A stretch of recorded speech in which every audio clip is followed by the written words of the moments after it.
Who is Jens Krauer? It's some creative guy with a camera, mainly, and then a whole lot of other things that I can't tell you exactly about in 2 sentences. You want to know more? Sure.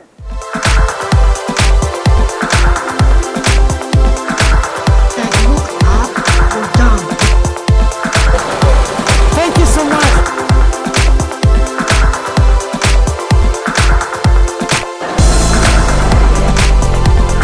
Also look at this one.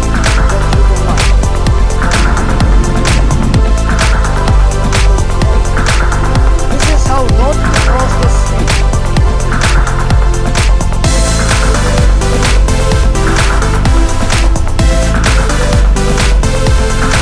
This is really great area.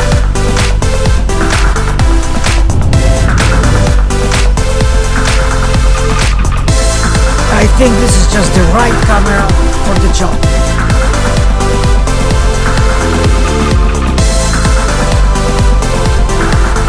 It's this one. Did you put microphone on?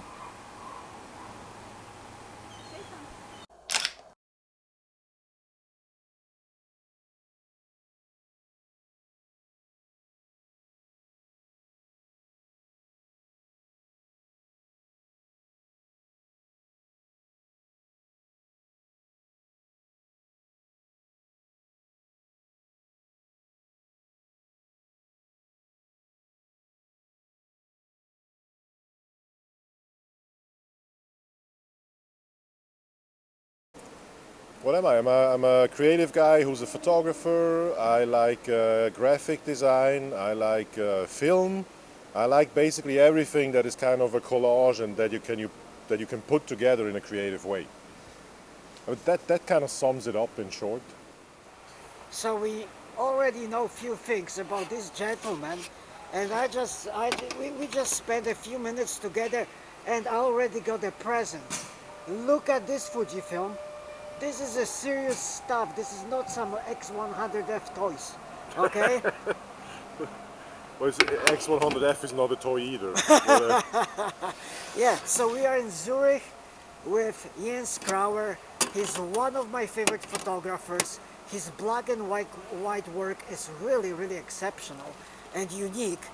And I have to say that we are here a few hours, and I really enjoy his company. So, Jens, tell me more about this present that you got me.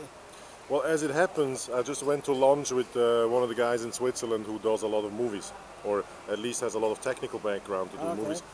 And as we walk into the room, I mean, we both, as Fujifilm lovers or Fuji lovers, at the end of the day, I mean, you can't say no when they offer you to take this home. So this is probably the best storage device you can get as a Fuji shooter. Ah, that's the new film simulation, yeah. That's the new film simulation, and that's actually the original film. The original We have 2 different versions here.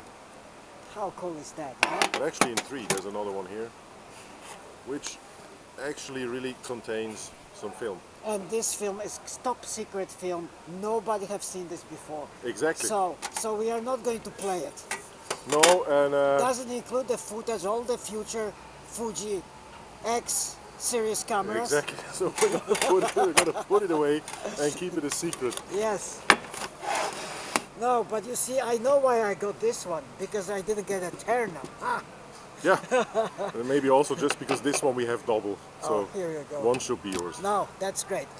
But seriously, I always wanted to meet Jens and talk with him about photography, seeing vision, about shooting street photography, and I have to say that he is one of the most interesting speakers and people in the world of photography I have ever met. And so Jens, why photography? Because it's fun. It's fun. It Come is. on, must be something more than fun knowing you. No, I mean photography is. We had a discussion this morning, where we kind of segmented the type of photographers, and we figured out we're probably in the same segment. So, if you ask people like us what's fascinating about photography, I believe we both use photography as a creative platform. You bring a lot of other things in, and then we play with the platform of photography to see what we can get out of it. So that's probably why photography, and the rest is probably destiny. So the fact that at some point I picked up a camera and I said I wanted to start taking pictures, a lot of things kind of fell together. I mean, everything you bring along your way creatively has been kind of projected into the discipline of photography. So that's why. Wow, perfect. You know, in fact, he's such a challenging speaker that before we met, I prepared a few questions just to make sure I'm not being surprised and outrun. Okay, so you know, I very often like to ask this question: when you walk around on the street, have you ever noticed what is the starting point of your seeing? What is the starting point? This first thing that comes interest you? Have you noticed any pattern there? Sure. Know that there is a pattern. It varies all the time, but there's a base pattern.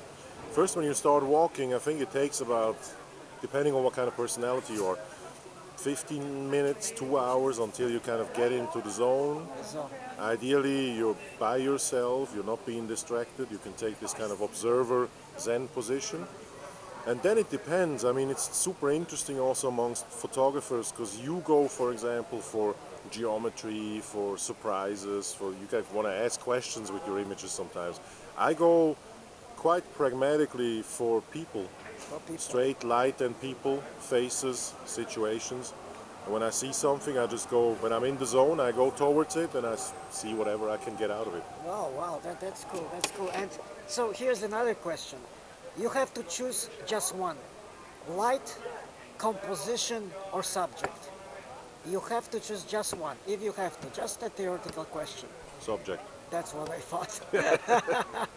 Although I have to tell you, once I met with two other photographers, and it was really striking. Each of us picked something different. Really? Yeah. And guess what I picked? Subject. No. Oh, no, sorry. Geometry. Composition, yes. Composition, exactly. yeah, Exactly. yeah. Yeah. And yeah, that's fun. So you found your subject. You are on the street.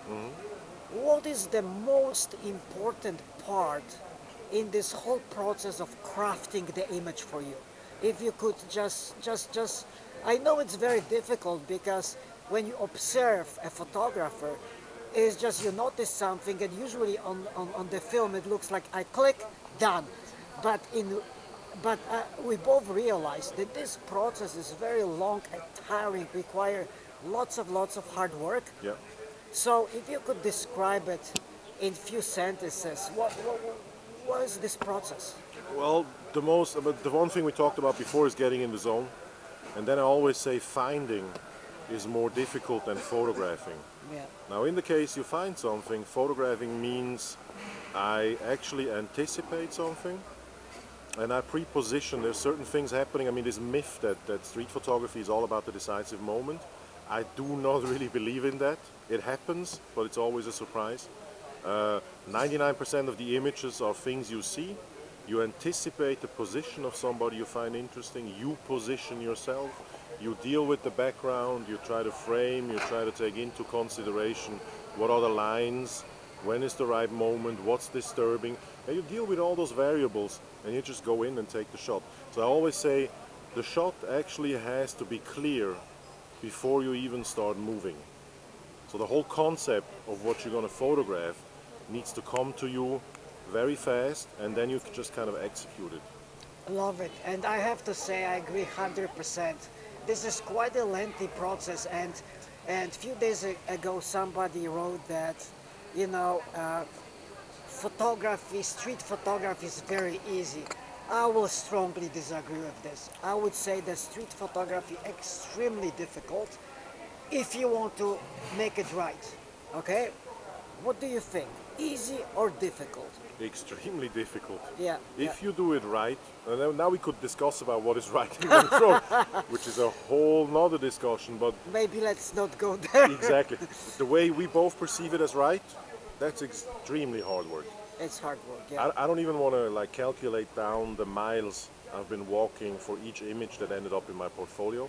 and we're surely into the three-digit numbers per image. But I could argue that in fact, taking such an approach that is extremely difficult puts you on the right path Yes, because you force yourself to pay more attention, Yes. to work harder, yes, to see better, yes, and by itself it helps you as a photographer. Sure. And vice versa. Sure. If we approach the subject, oh, that's easy, boom, boom, boom, I believe it could lead you to really to many problems. There's a decision you have to make when you start doing street photography. There is an easy way to do street photography, but then the results are also, you can identify them as easy. So once you kind of mastered the base craft, I think you should always, in any creative undertaking, go towards the way that challenges you instead of the way that satisfies you. Exactly.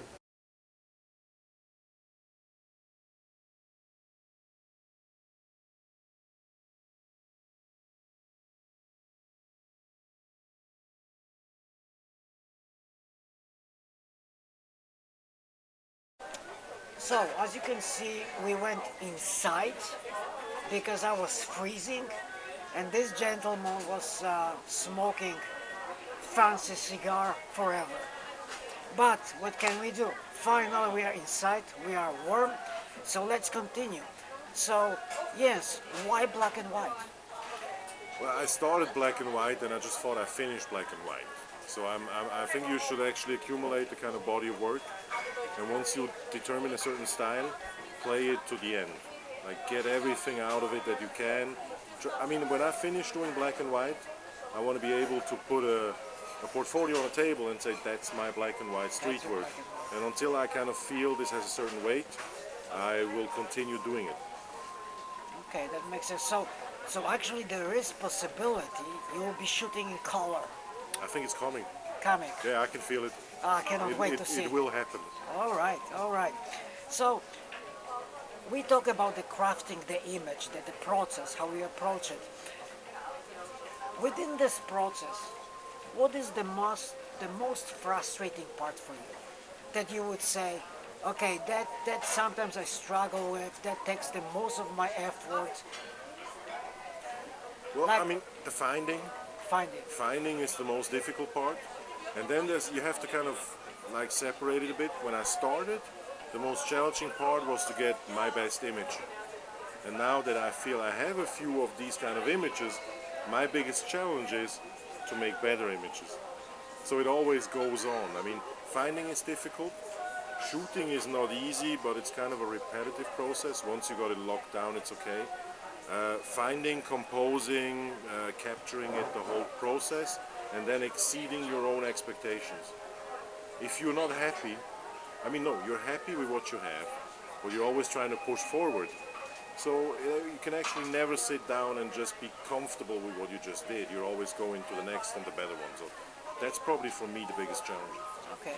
So when you photograph, does your mood, personal mood as a person, let's say one day you are happy, another day you could be sad, does it influence how you shoot?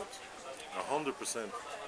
Because, excuse me, if you're doing street photography, you need to be able to see. And you're only able to see what you allow yourself to see.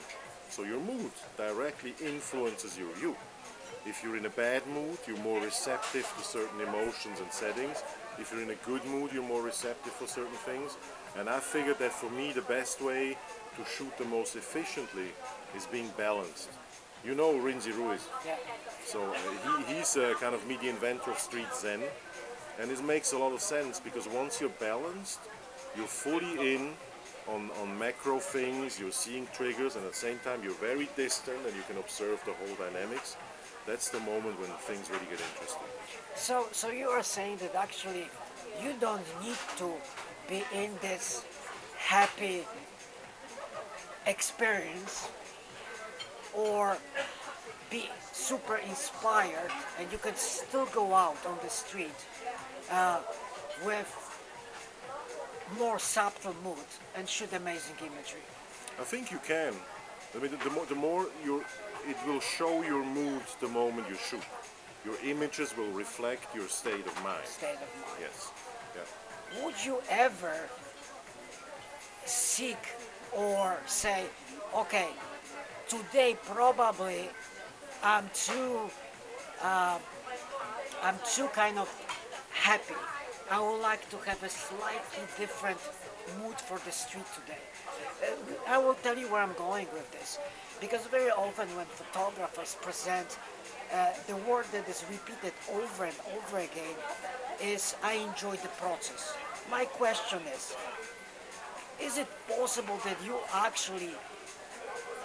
are not enjoying the process, you are struggling, but this fact of struggle actually leads you to this great image? Sure. No, but it's all part of it. I mean, this enjoying the process, we need to be clear about what it means to enjoy the process. Exactly. Because enjoying the process doesn't mean I enjoy the 5 seconds before I took the image. Enjoying the process means, if I talk about my time in New York, I'm 6 weeks there. I have bad days, I have disappointing days, I have amazing highs, I have lows, my feet hurt, I'm tired, all these kind of things, and that's the process. So the negativity is part of the process. Whenever you go down in the law of physics, you actually ideally you go into a trajectory to come back up. The lower you go, the more it's going to catapult you up again. And if you embrace both of those parts, you're on a good way. Because it's both part of the process. It's not a happy process. I cannot believe what I'm hearing. I thought I'm alone on this one. And here you go. It's like almost my photographic brother here. There you go.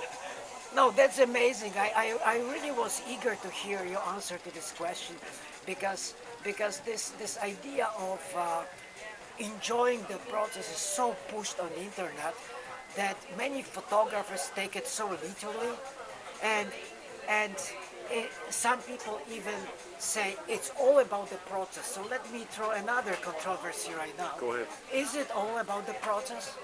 No. It's also Okay, it's not that simple, guys. We should probably cut this short because we will get into trouble. But I love it. Let's continue. No, I mean, it's not that one-dimensional. I mean, enjoying the process is one thing. Then we talked about it before. Being merciless with yourself in edit is another thing. That's not necessarily enjoyable, but it's part of the process. You have to do it. Be hard with yourself. And I mean, everything you're trying to achieve in life, you have to push through it and maybe at some point suffer for it in order to get where you want to be. If you want to be euphoric, you can only feel the good if you know the bad. And the process is one thing, self-reflection is another thing. Knowing where to get input for your creativity is another thing. I mean, photography is something that projects, it's an aggregator. You need to bring something from outside of photography into it to make the process interesting. So it's a multi-layered thing. Unfortunately, the answer is it's not easy. I have a feeling that one day we will read a very important book from this gentleman about photography, because I think it needs to be done. I already know them. We just met for the first time in person today, but I'm pretty confident it needs to happen. This is not a question whether he wants to do it, it needs to happen.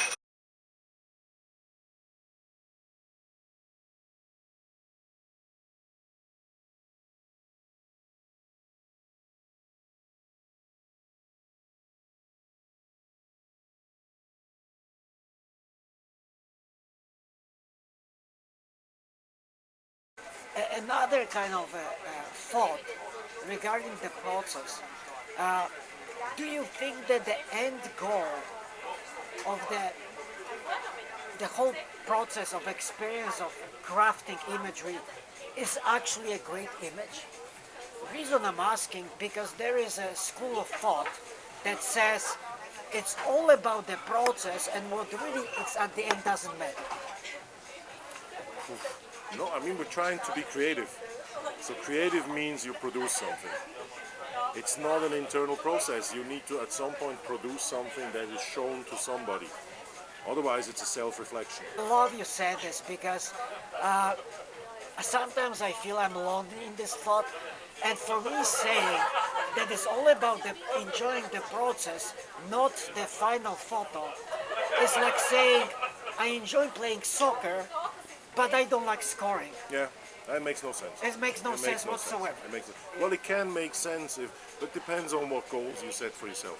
If your goal is the process, well, congratulations, you're right. If your goal is producing something that can be seen by a third person, then the process itself is not it. You need to produce something within the process. Well, but even when you look at the definition of photography and any website, all definitions include a final product, an image. Yep. So it's kind of hard to argue against it that you don't need the image, but you need the process. I understand that there is some kind of value, almost like a yoga in the process for many Thanks. people, Yeah, and yeah. I guess for us as well. We discussed this earlier that we kind of disconnect from the world Yeah. and try to go into this zone or whatever phrase you want to use. And there is such a huge value in this in itself. But ultimately, at the end of the day, at one point, we need to come up with a strong image, at least make an effort to get there. Yep. Because I mean, at the end of the day, we're also all artists, and we're trying to leave something behind. I mean, nobody remembers the greatest painter of the Renaissance because he was great at the process. That's true. You need That's to produce something at the end of the day. Yeah. So Jens, I was thinking about the question about around the word inspiration. But this is such a cliche quite often. So what are the ways for you to be inspired that you would say are kind of unusual? Sometimes we are inspired by other photographers. Sometimes we are inspired by the good movie. We could be inspired by many things. Do you have something unique to you that you think would inspire, not only externally, but internally? I think it's a multidisciplinary inspiration. Okay. If you need inspiration for something, if you want to write a song, you're not going to write about a song. You need something else coming from outside that helps you. So for me, it's a lot of things. It's music, it's movies, it's friends, it's stories, it's books. But as things that have an impact on you, the reason there's no definitive answer on this is what's going to stick with you is going to be different from what's going to stick with me. The important thing is that there are things that are kind of heavy enough or have enough impact that you carry them on and they become part of your inspiration. But generally for photographers, I mean, photography is probably not inspiring photographers in the creation process for me. I'm looking for guidance, I'm looking for respect in other photographers. Everything else comes mostly from other things. And they are so individual that for you, those are 5 different things than for me. For me, it's music, record covers, movies, graphics, painters. Everything visual can inspire to take a picture. Wow, that's great to hear. Let me switch for a moment because you are a host and podcaster on the Fuji Love podcast. Correct. So I would like to know more about the other side, because we always hear about your guests and everything. Tell us something about the podcast that, as you are doing this, that surprised you. There's a difference between what I know is people who are very spontaneous. They're like, I don't need any preparation, just I have time, bring it on. I'm ready to talk. And there's other people who are more like, can I know the questions ahead? Can I prepare for these things? I respect both equally. One is a very, literate person who can talk very well. The others just want to make sure they say the right thing. But there's not many surprises actually. Not so many. I think all of them are interesting in their own way, Yes. and everybody has something interesting to say. Cool. Well, I have to say that I really enjoy Jens in this role because not only he asks right questions, but he has a right balance of asking questions, having discussion, and letting a guest to share ideas and thoughts, which is really great.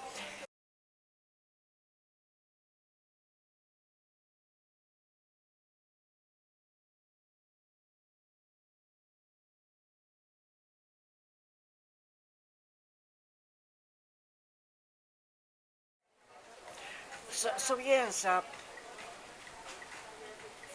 there is this photography world that is around us, that is in us, but there is also the personal side. And if you can take one thing from this personal world that is absolutely not related to photography, have you ever noticed that made it makes impact how you see the world and how you photograph?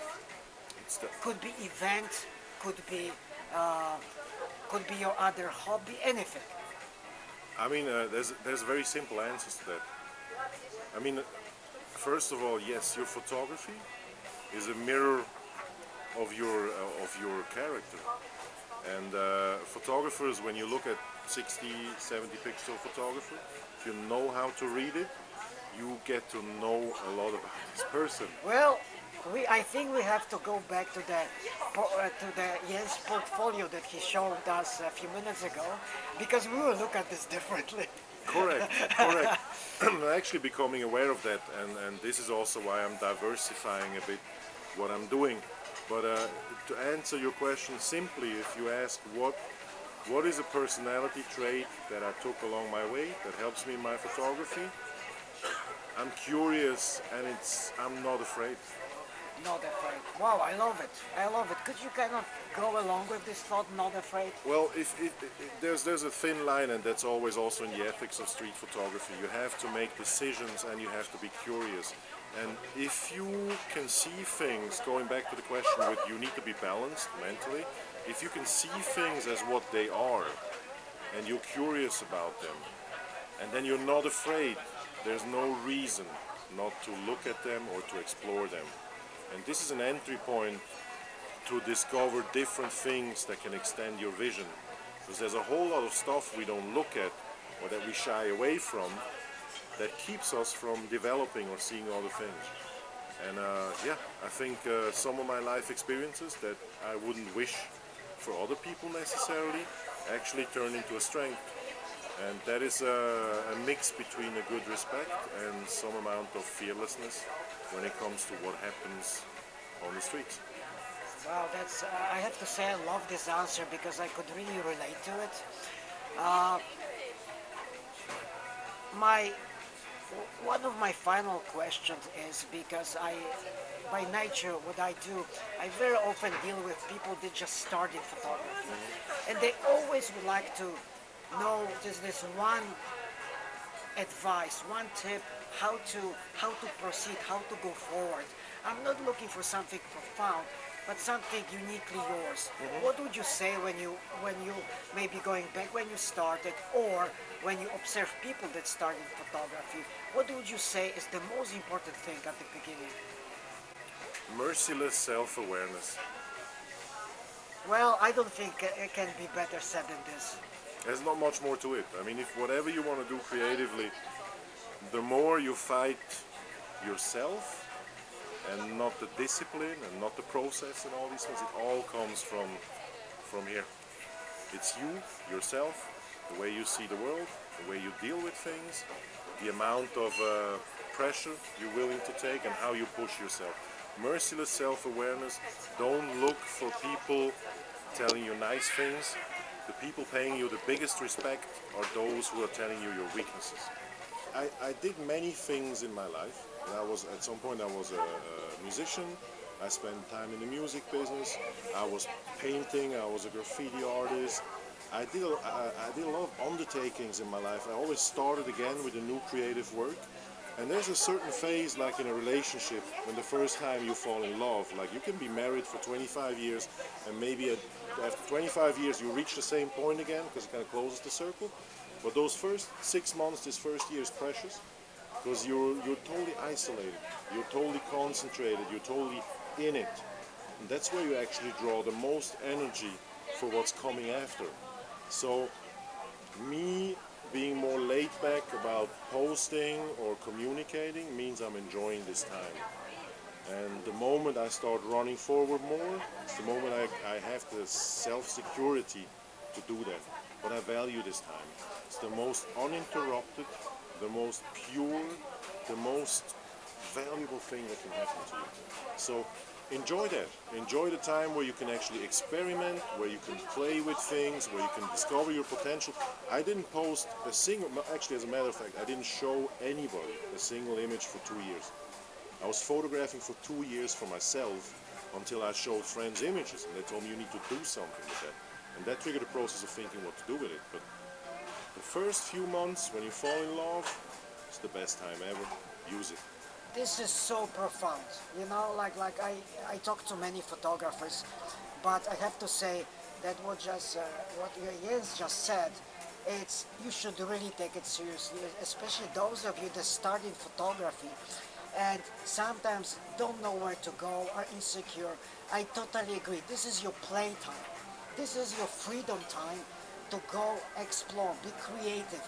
Do not follow any patterns. Do not try to replicate other photographers because as you go along, you will have it less and less and less, and you will need to fight for it. Right now, this freedom is just amazing. And thank you for mentioning this because, to be honest, I never thought about this way, and this is exactly how photography should be approached, especially at this early stage. You got your new camera, you pass the excitement of like, wow, I have used this camera. Go out, play, experiment, be creative. Fantastic, love it. You need to be able to take the silence and then you enjoy the silence because the noise will come fast enough. Nothing else to say. Brilliant.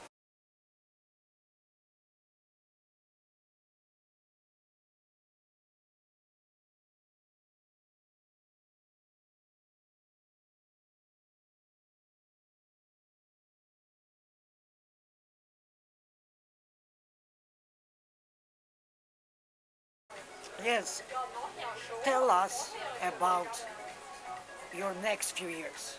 Now you can expect me to execute as merciless as I can that self-awareness, being creative and going forward. And to be honest with you, where exactly that leads, I have no clue, but I know it's going forward. Going forward. By the way, for those of you that just study photography and are starting, one of the best way to learn photography is to study actual imagery.